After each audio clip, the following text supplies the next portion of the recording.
this has been an amazing run in real estate, but it's so easy to understand. It's so simple to understand, and it's so obvious why it's going to continue. Now, I trust me, I went through the really terrible market that we had back in the early 2000s, and it was terrible. It was terrible. There's so many differences now between the way the real estate market was back then. Okay, more than anything else, this is a market that is driven totally by the lack of inventory. Okay, you go to the website for the Building Industry Association, BIA, whatever. Okay, they will tell you there how far behind we are in home construction to meet the demand, and that's not just single-family detached homes. We're talking about any type of housing, condos, apartments, whatever the case may be.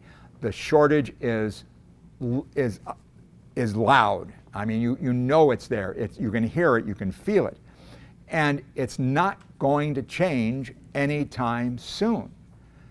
It is so hard to build in San Diego County. Before you put your first shovel in the ground to build a home, it costs you $80,000 in fees you pay to the city. Okay? You're in the hole $80,000 before you pound your first nail. Okay?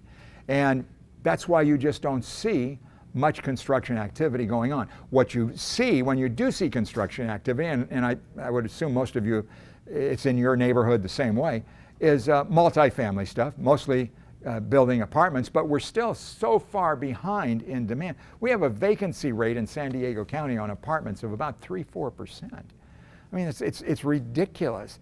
And I mean, it's almost harder to rent an apartment than it is to get a loan to buy a house. I mean, anybody tried to get an apartment lately? I mean, you pretty much got to offer up your first child. I mean, you know, it's ridiculous how tight it is, and they inspect you in every way, your earnings, you know, your personal report and everything. So it's not going to change. We're not going to see all of a sudden a whole bunch of housing. The only thing the thing that is also dramatically missing from this current housing market is the move-up buyer. I mean, back in the early 2000s, people were selling a house. They would own a house for a couple years, make $100,000, and go out and buy another house, and then 2 years later sell that one and go out and buy another house. And it was that move-up thing that was going on. We're not seeing that. People are, I think my takeaway on that, in all honesty, is people have during that downturn and during the Great Recession said, well, there's no way we can sell our house right now, so we might as well make it more livable because we're going to be here for a while. So they went out and did a lot of home improvements, did a lot of landscaping, did all kinds of stuff, and now they've got their dream home. Well, they're not going to sell it. You know, they're not going to sell it. They like where they are. They know who their neighbors are. You know, they're going to just stay right there. And so we're not getting that move up seller who's buying a bigger and better house. If anything, what's going to be happening next is the move down. People are going to say, well, you know, like we had that big house for while we were raising our 2 kids, and they went off to college, and our son went in the Navy and stuff like that. And it dawned on us a little bit after that if we don't sell this house, they're going to want to move back in. And you know, so we said, let's get the heck out of here, you know. And so we did that thing. We downsized. We did what we were supposed to do. We bought a condo. And the first night we were in bed, I said to my wife, we've just made one of the biggest mistakes we've ever made in our life. And it just wasn't for us the right thing to do. So, you know, fortunately, it was right at the time when housing prices were exploding, and we made enough money. We really lucked out on that. And then we bought a nice 2-bedroom house and watched it go down in price for 4 or 5 years. But then it's come, just like everything else, come back up. I just don't see what could possibly cause this thing to go bad. Will it slow down? Yeah. We live in this little subset community in Vista of Shadow Ridge. a house goes on the market, and which we never had before, but when we do have a house go on the market, which a few have in the last year, 2 days. We never even get a sign put up. 2 days the house is sold. We've got one that's is actually going to auction now. They think they can make so much money on the thing.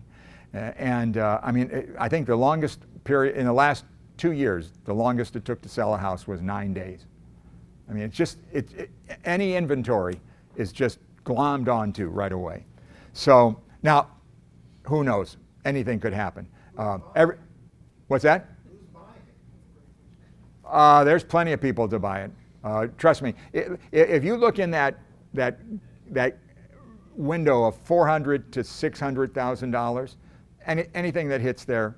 Listen, what's great is interest rates have stayed so low. They've gone up a little bit, okay?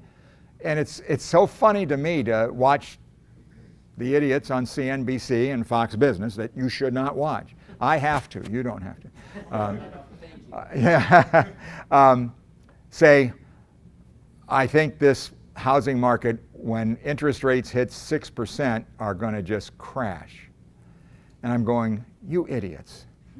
You idiots. How many people in this room, because I see enough people that should be able to respond to this, bought your first house and had a double-digit mortgage? Okay. Simple as that. You were thrilled to get it, weren't you? You were just thrilled to get it, you know. And now they're talking about 6% killing the market. You know what? When we bought our house, we needed a house. And it was the right thing to do. And it was you know, for many people, you saw the show of hands, we weren't alone. So 6% ain't going to kill this market. Not at all. It's got a lot of legs on it, I think. Again, it won't. By the way, when you see the monthly reports come out, and you see that the average price for a home in San Diego County is $580,000, remember one little thing. That's the average price for a home that's sold in the last month. It doesn't mean that, you know, that's if you take all the houses and come up with the average. And by the way, what does it say when it says the average price is $580,000? It means that half of them sold for more than that, and half of them sold for less than that.